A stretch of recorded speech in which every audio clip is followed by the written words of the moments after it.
അപ്പോൾ ഗേസ് നമ്മൾ പോയിക്കൊണ്ടിരിക്കുന്നത് നമ്മുടെ ഈ സ്ഥലമാണ്. നമുക്ക് നമ്മുടെ മെയിൻ സ്ഥലത്താണ്. സ്ഥലത്തിൻ്റെ ഇവിടെയായിട്ടാണ് നമ്മൾ ചമാതെ കണ്ട അവിടെ ഓട്ടോ സ്റ്റാൻഡൊക്കെ ഉണ്ട്. ഇവിടെ ഓട്ടോ നമ്മൾ അവിടെയായിട്ടാണ് പാർക്കുണ്ട്. നമ്മൾ കൂട്ടായ്മ അവിടെ വീഴ്ചയുണ്ട്. അപ്പോൾ നമ്മൾ വീഡിയോ എടുക്കാൻ വേണ്ടി ഞാൻ അങ്ങോട്ട് ജസ്റ്റ് ഇങ്ങോട്ട് തന്നെ ഉണ്ടല്ലോ കേട്ടോ. അപ്പോൾ അത്യാവശ്യം ശല്യമുണ്ട് ഗേസ്. നമ്മളിവിടെ കൊച്ചിയിലാവുമ്പോൾ കൊല്ലൂരിൽ നിന്ന് കൊച്ചിയാവും ഗേസ്. ഇപ്പം നമ്മൾ ചെയ്യുന്ന നമ്മളെ അറൗണ്ട് വേൾഡല്ല നമ്മൾ പ്രാക്ടീസ് ചെയ്യുമ്പോൾ നമ്മുടെ ഫ്ലിപ്പാണ് നമ്മൾ പ്രാക്ടീസ് ചെയ്യാൻ പോകണം. അങ്ങനെ ആ ഫ്ലിപ്പ് പഠിക്കാൻ നോക്കാൻ ഞാൻ ഇപ്പോൾ ഈ ട്രിക്ക് പഠിക്കാൻ പോകണം.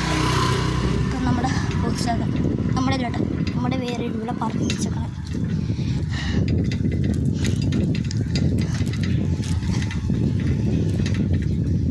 ഗേസ് നമ്മൾ പോയിക്കൊണ്ടിരിക്കുന്നതാണ്. അവിടെ നമ്മുടെ കൂട്ടുകാരന്മാരുടെ ശബ്ദം കേട്ട് വന്നു. അപ്പോൾ ഗേസ് നമ്മൾ കൂട്ടുകാരന്മാരെ വന്നിട്ടുണ്ട്.